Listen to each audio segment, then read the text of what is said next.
어느 교회에 믿음 좋은 권사님이 있었습니다. 근데 그 권사님에게는 아들이 하나 있었어요. 근데 그 아들은 권사님을 닮아가지고 그렇게 믿음이 좋은 겁니다.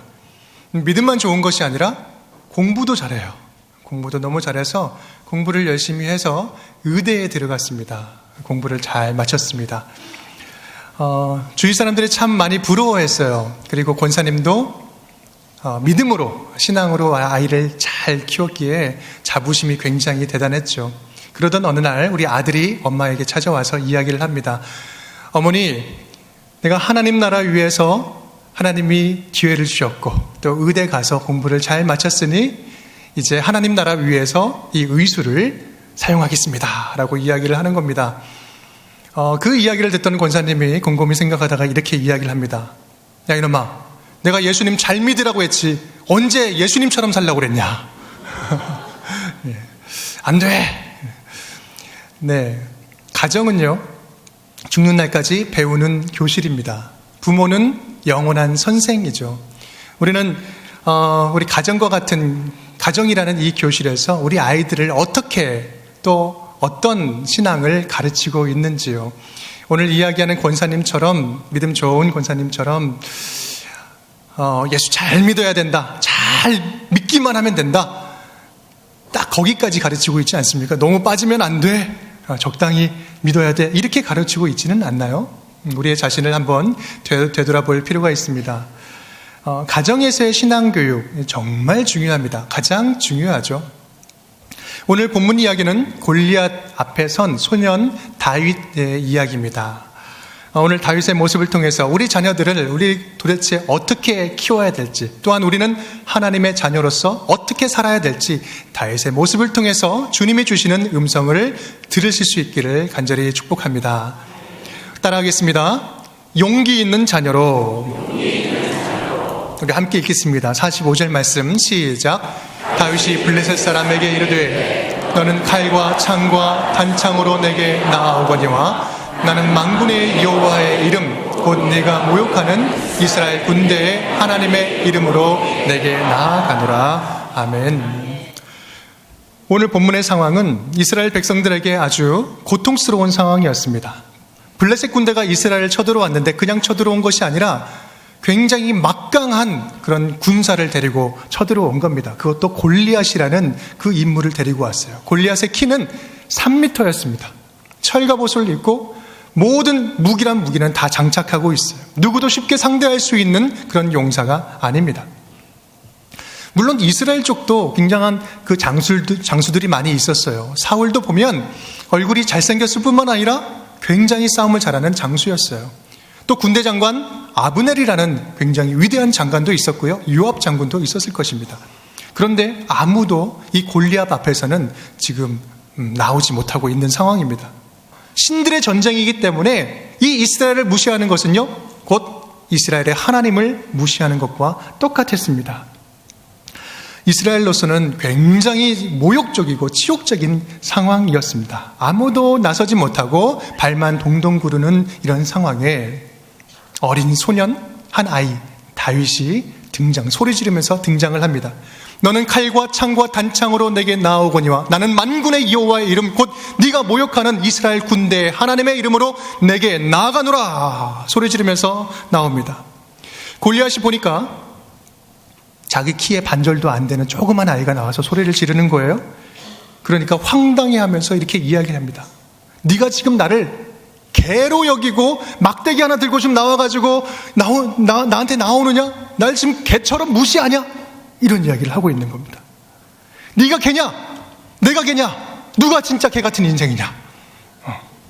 골리앗은 이 상황을 마치 만약에 우리 속담을 알았다면 어떤 속담을 이야기했을까요? 하룻강아지? 범무서운 줄은 모르고 조그만 놈이 나와가지고 까불고 있다고 지금 혼내는 겁니다. 여기서 중요한 사실은요, 이 하룻강아지는 확실한 무기가 하나 있습니다. 다른 건 몰라도 확실한 무기 하나는 있습니다. 뭐냐면 용기가 있어요. 용기가. 다윗은 담대하고 용기 있게 골리앗 앞으로 뛰쳐나가고 있습니다. 그냥 싸우면 크기로 보나 실력으로 보나 무기로 보나 100% 질 수밖에 없지만 그런 거 아무런 소용없다. 나는 더 큰 능력, 무엇인가 너를 이길 수 있는 더 큰 능력이 있다라고 그것을 가지고 나아가고 있는 것입니다. 우리에게요, 오늘도 수많은 골리앗들이 찾아옵니다. 수많은 골리앗. 그 골리앗은 그냥 액면 그대로 싸우면 우리 절대로 이길 수 없는 그 골리앗들이에요. 갑자기 찾아와서 순식간에 우리의 삶을 망가뜨려요. 질병이라는 골리앗이 있습니다. 갑자기 찾아와서 우리의 몸과 마음을 무너뜨리지 않습니까? 사업 실패라는 것, 누가 원해서 사업 실패하는 사람이 있겠습니까? 사업 실패라는 것 은밀히 순간 찾아와가지고 우리의 삶을 무너뜨리고 가정을 파탄시킵니다. 음란이라는 골리앗, 별로 큰 모습으로 오진 않는다 할지라도 은밀하게 찾아와서 한 인생을 완전히 한순간에 망가뜨리는 게 바로 음란이라는 골리앗 아닙니까? 입시라는 골리앗입니다. 입시라는 골리앗에서 자유로울 사람이 누가 있겠습니까? 우리는 그것으로 우리 아이들이 얼마나 멍들고 있습니다. 사랑하며 살기에도 부족한 이 때에 사랑하는 친구들을 적으로 만드는 훈련을 하고 있지는 않습니까? 그 밖에도 가정을 파탄시키는 여러 가지 이유로 파탄시키는 골리앗이 있고요. 직장을 잃어버리는 실직이라는 골리앗이 찾아오기도 합니다. 경제적인 빈곤이라는 골리앗, 그리고 맨정신으로는 도저히 감당할 수 없을 만큼의 그 두려움이라는 골리앗이 우리를 순간순간 마음을 무너뜨리고 삶을 망가뜨리고 있습니다. 우리도요, 인생의 이 어두운 길을 걸어갈 때 우리 곁에 살아계신 주님을, 우리 곁에 계신 주님을 확인해야 됩니다. 내가 주님으로부터 멀리 떨어져 있지는 않는지, 주님께서 분명히 옆에 계시면서 말씀을 해주심에도 불구하고 그 음성을 내가 못 듣고 있는 건 아닌지 우리의 삶의 주소를 분명하게 다시 한번 점검해야 합니다. 그리고 우리는 분명히 기억해야 돼요.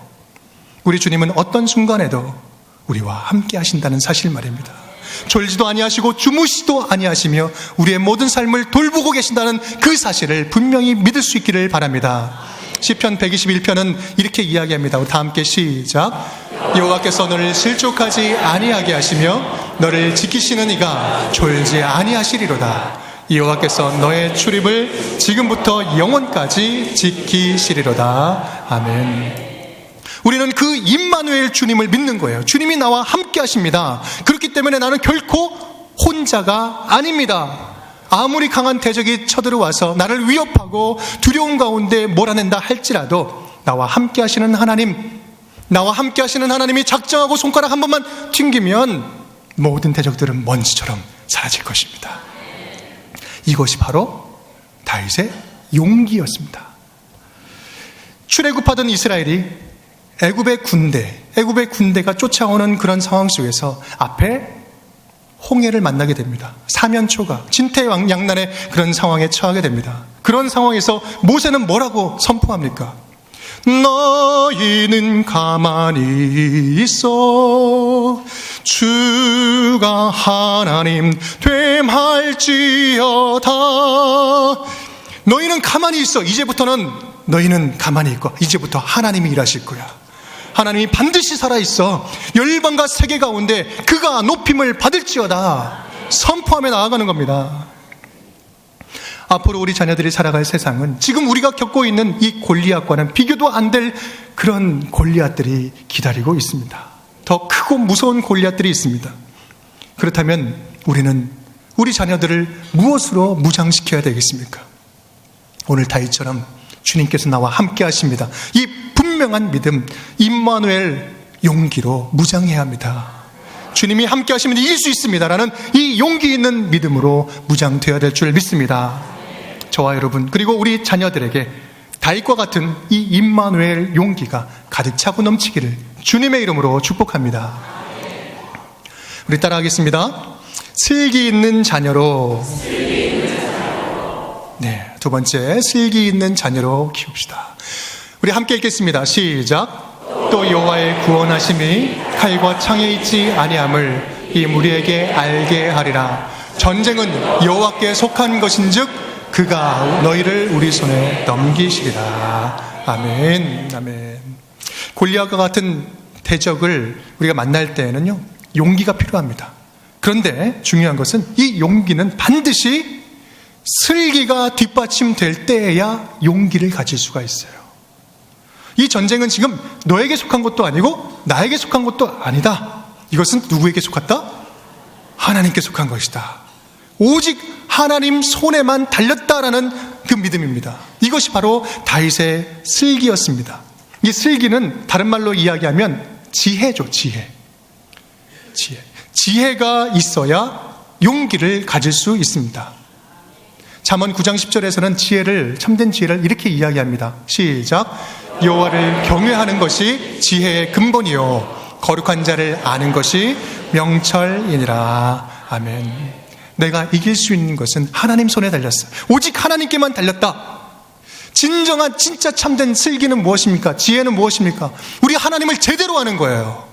진짜 참된 지혜는 이 하나님의, 내가 믿는 하나님의 능력을 제대로 신뢰하는 겁니다. 철저하게 신뢰하고 믿고 나아가는 것이, 이것이 참된 슬기, 지혜입니다. 호세아 4장에서는요, 이스라엘 백성들이 망하는 모습을 보면서 호세아 선지자는 이렇게 탄식합니다. 이 이스라엘 백성들이 망하는도다. 왜 망하느냐? 왜 망하냐면 내 백성이 하나님을 아는 지식이 없도다. 하나님을 제대로 알지 못하는 거예요. 어설피 아는 거고 띄엄띄엄 아는 거예요. 오해해서 아는 겁니다. 하나님을 제대로 알기만 하면 우리는 소망이 있습니다. 하나님을 몰라서 그렇지 하나님을 제대로 알고 그 능력을 신뢰하면 우리는 모든 두려움과 절망, 그곳에서 이길 수 있다라는 사실입니다. 우리는 하나님을 믿으면서 그 능력을 경험하지 못해요. 우리는 하나님을 믿는다라고 이야기하지만 하나님의 그 승리를 경험하고 있습니다. 왜냐하면 하나님을 제대로 알지 못하기 때문입니다.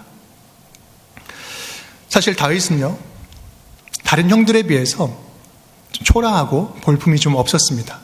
성경 말씀은 다윗을 이야기하면서 잘생겼다, 용모가 빼어나다라고 지금 이야기를 하고 있지만 적어도 이 집안에서는 8명의 형제 중에서는 8등이었습니다. 8등. 사무엘이 이새의 집에 와서 기름 부으러 왔을 때 이제 한 명 한 명 기름을 붓지 않습니까? 그때 우리 다윗의 형들은 하던 모든 일들을 딱 멈추고 본인이 혹시 왕이 될지 모르는 그런 기대감과 또 기대감을 가지고 준비를 합니다. 머리도 잘 빗었을 것이고요. 수염도 좀 이렇게 가다듬고 머리에 기름도 좀 바르고 목욕도 하고 좋은 옷도 입고 뭐 그랬을 것입니다. 그날은 자체 휴업. 이날은 일 안 해도 괜찮아. 누구한테 다 맡기고 다윗에게, 막내에게 다 맡기고 7 형들은요 아주 멋진 그 단장을 하고 사무엘을 맞이하고 있습니다. 그렇다면 다윗은 어떻습니까? 혼자서 양을 지키고 있었어요. 근데 그것은 늘 다윗이 하던 일입니다. 사무엘이 이새에게 이야기하죠. 더 다른 아들 없냐라고 이야기하니 지금 양을 치고 있습니다. 데려와라. 다윗이 옵니다. 먼지도 납니다. 지저분하고 냄새나요. 더러운 옷차림으로 옵니다. 그런데 그를 딱 보는 순간 하나님이 사무엘에게 감동을 주시죠. 이 아들이야말로 진짜 내가 택한 사람이다 라고 이야기를 합니다. 아무리 사람들에게 인정받는다 하더라도요, 하나님이 인정하지 않으면 아무런 소용이 없어요. 반대로 아무리 사람들이 인정하지 않는다 하더라도 하나님이 마음의 중심을 보시고 인정하시면 그때부터 이야기는 끝납니다. 존귀한 자로 주님께서 높임을 높여주십니다. 다윗은 바로 하나님께 인정받았어요. 왜 그랬을까? 하나님은 다윗의 이 슬기를 보았어요. 참된 지혜를 바라보았습니다. 다윗 안에 있는 참된 지혜, 하나님을 제대로 아는 지혜와 믿음을 보았기 때문입니다. 모든 것은 다 하나님께 맡기고 나는 주어진 일을 최선을 다하겠습니다. 모든 일은 하나님의 손에 달렸으니까 하나님이 하실 일은 하나님이 하시고 내게 맡겨준 일은 내가 최선을 다해서 하겠습니다 하는 겁니다. 이것이 바로 다윗의 철칙이었어요. 다윗의 이 철칙을 잘 보여주는 이야기가 무엇입니까? 여러 가지가 있겠지만 그 중에 대표적인 것은요, 다윗이 사울로부터 쫓겨다녀요. 계속해서 쫓겨다니고 이리저리 쫓겨다니는데 한번 다윗을 죽일 수 있는 기회가 찾아옵니다. 그런데 다윗이 뭐라고 이야기합니까? 하나님이 기름 부어서 세운 왕을 어떻게 내가 죽일 수 있습니까? 하나님이 세웠어요. 그러면 하나님이 아니라 하면 하나님이 하실 거예요. 나는 그것은 내가 손댈 수 없습니다. 난 내게 맡겨진 일은 최선을 다하지만 하나님이 하실 일은 철저하게 나는 하나님이 하실 줄을 믿습니다. 믿음으로 나아가는 것입니다. 이것이 바로 다윗의 슬기였어요. 예레미야 33장 3절 4절 말씀입니다. 다 함께 시작. 이를 행하시는 여호와, 그것을 만들며 성취하시는 여호와, 그의 이름을 여호와라 하는 이가 이와 같이 이르시도다. 너는 내게 부르짖으라. 내가 내게 응답하겠고 네가 알지 못하는 크고 은밀한 일을 내게 보이리라. 아멘. 모든 일은 하나님 손안에 달렸습니다. 하나님이 직접 만드시고 행하시고 진행하시고 성취하시고 하나님이 작정하신 일들은 분명히 당신께서 이루어 가실 것입니다. 그렇기 때문에 하나님이 말씀하시면 나는 순종할 뿐입니다. 하나님이 말씀하시면 나는 철저하게 믿는 것뿐입니다. 사렙다 과부가 이제 한 번 먹고 죽을 만큼 남아있는 그 밀가루를 엘리야가 와서 달라고 할 때 어떻게 해서 그것을 드릴 수 있겠습니까? 나의 생명의 주관자가 되시고 모든 대책의 근원 되시는 하나님을 믿는 믿음이 있었기 때문입니다. 사도행전 7장에서 스데반 집사님이 돌로 맞아 죽는 그 순간에 주여 이 죄를 저들에게 돌리지 마옵소서, 저들이 알지 못합니다. 끝까지 죽는 순간까지 용서할 수 있었던 이유는 무엇입니까? 삶과 죽음을 통치하시는 하나님을 제대로 알고 믿었기 때문에 그렇습니다. 아브라함이 이삭을 번제단에서 잡아놓고 묶어놓고 칼 들고 찍어내릴 수 있었던 이유는 무엇입니까? 다시 하나님이 살려내실 줄 믿습니다. 전능하신 하나님을 분명히 알고 제대로 믿었기 때문에 우리 아브라함은 순종으로 나아갈 수 있었습니다. 오늘 다윗은 어떻습니까? 아무리 크고 그런 위대한 그런 장수가 찾아온다 할지라도 내 뒤에 하나님이 계시고 분명히 하나님이 작정하시고 멸하신다면 저건 아무것도 아니다라는 분명히 하나님을 향한 믿음이 있었기 때문에, 그 슬기가 있었기 때문에 용기가 난 것이고 나아가서 승리할 수 있었던 것입니다. 믿음이 이기네, 믿음이 이기네, 주 예수를 믿음이 온 세상 이기네. 하나님을 아는 지혜, 그로부터 나오는 이 믿음만이 이 세상을 승리할 수 있습니다. 그 슬기가 저와 여러분에게, 그리고 자녀들에게 가득 차고 넘치기를 간절히 축복합니다. 야고보서 1장 5절은 이렇게 이야기합니다. 너희 중에 누구든지 지혜가 부족하거든 모든 사람에게 후히 주시고 꾸짖지 아니하시는 하나님께 구하라. 그리하면 주시리라. 우리 따라하겠습니다. 무기 있는 자녀로. 다 함께 50절 말씀 우리 함께 읽겠습니다. 시작. 다윗이 이같이 물매와 돌로 블레셋 사람을 이기고 그를 쳐 죽였으나 자기 손에는 칼이 없었더라. 아멘. 다윗의 손에는 칼이 없었습니다. 하지만 다른 게 들려 있었죠. 골리앗은 생긴 것도 무기, 그 다음에 가지고 있는 것도 최첨단 무기였습니다. 그런데 다윗은 그렇지 않았죠. 막대기 하나와 물매, 그리고 돌 5개를 챙겨서 나갑니다. 이것은 사실 무기라고 할 수 있는 것이 아니에요. 하지만 다윗에게 있어서는 가장 확실한 승리의 무기였습니다. 이게 어떤 거창한 무기였기 때문에, 이게 무기이기 때문에 가능한 것이 아니라 이것은 다윗은 영적인 무장을 했다라는 것입니다. 영적인 무장. 이 물맷돌이 의미하는 2가지 영적인 의미가 있습니다. 하나는 성실이라는 무기입니다. 성실이라는 무기. 다윗 물맷돌은요, 성실함이 담긴 무기였어요. 다윗은 양치는 목동으로서 끝까지 양을 구하기 위한 책임감, 그리고 성실함이 있었습니다.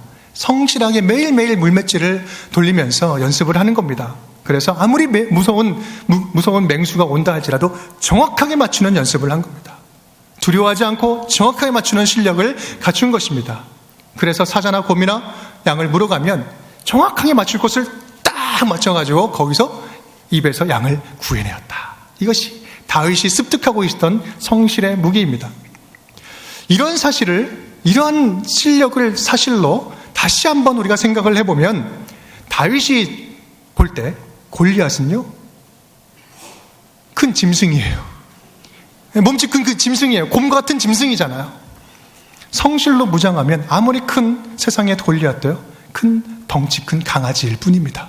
또한 물맷돌의 두 번째 영적인 의미 있습니다. 그건 뭐냐면 다 함께 시작. 기름 부음의 무기입니다. 다윗은 최선을 다했어요. 성실하게 살았습니다. 그 위에 하나님께서는 기름을 부으셨어요. 그러면서 기름 부은다는 의미는 내가 특별하게 구별해서 선택해서 특별하게 사용하겠다.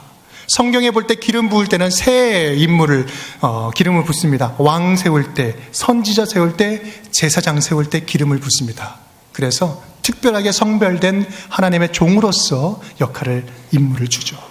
다윗도 마찬가지입니다. 여기서 기름을 붓는다는 것은 왕으로서의 이제 기름을 붓는 것이고요. 특별히 구별해서 하나님께서 쓰시겠다라고 말씀을 하는 겁니다. 그런데 이와 같은 기름 부음의 은혜는 지금 이 싸움의 현장 가운데서도 이루어지고 있습니다. 하나님은 이 다윗이 던지는 물맷돌 위에 기름을 붓고 있습니다. 작은 돌멩이다 할지라도 하나님이 쓰시겠다 하는 것입니다. 작은 돌멩이 하나가 하나님의 손에 붙들리니 가장 강력한 무기가 되어서 미사일처럼 다윗의 이마로 돌진하여서 나간 것입니다. 물론 다윗이 잘 던졌을 거예요. 정확하게 던졌을 것입니다. 그런데 다윗이 실수했다 할지라도 그 돌은 골리앗의 이마로 날아갔을 것입니다. 아니, 좀 극단적으로 이야기하면 다윗이 앞으로 나가면서 눈 딱 감고 딱 던졌어도요, 그 돌은 정확하게 골리앗의 이마로 돌진했을 것입니다. 왜냐하면 그 돌 위에 성령께서 함께 하셨기 때문입니다. 성령 충만한 돌멩이가 날아가서 그 이마에, 골리앗의 이마에 박힌 것입니다. 누구의 능력입니까? 다윗의 능력입니까? 하나님이 다윗의 능력을 사용하여서 성령께서 직접 행하신 일인 것입니다. 세상을 이기는 가장 강력한 능력은 내가 가지고 있는 능력이 아니라 나와 함께 하시는 성령님의 능력이라는 사실을 다시 한번 믿으시기 바랍니다. 성령 충만함이 가정에 임하면 가정이 회복됩니다. 치유됩니다. 성령의 기름 부으면 우리의 말이 변화되고요, 생각이 변화되고, 태도가 변화되고, 꿈이 변화되고, 삶이 변화됩니다. 우리 아이들에게 이러한 기름 부음, 성령의 기름 부음의 은혜가 가득 차고 넘치기를 간절히 축복합니다. 성령의 무기를 가져야 돼요. 다른 무기가 아니에요. 세상의 무기가 아니라 먼저 가져야 될 것은 성령의 무기, 주님께서 특별히 사용하시는 무기를 가져야 합니다. 우리 자녀들에게 기도로 기름을 부읍시다. 용서의 말로 기름을 부으시기 바랍니다. 축복의 말로 기름 부으시기 바랍니다. 세상 어디에서도 배울 수 없는 하나님만이 부어주시는 하나님의 사랑으로 부으시기를 바랍니다. 우리 가정에 성령의 충만함의 은혜가 넘치면 다윗처럼 세상을 이기는 놀라운 주님의 자녀가 될 줄 믿습니다. 시편 가운데 가장 아름다운 시편 한 편을 꼽으라고 이야기하면 23편을 꼽을 수가 있어요. 그런데 이 시편에는 오늘 이야기하는 다윗의 용기, 다윗의 슬기, 다윗의 무기, 이것에 대한 고백이 그대로 잘 녹아져 있습니다. 우리 4절부터 6절까지의 말씀 우리 함께 읽겠습니다. 시작.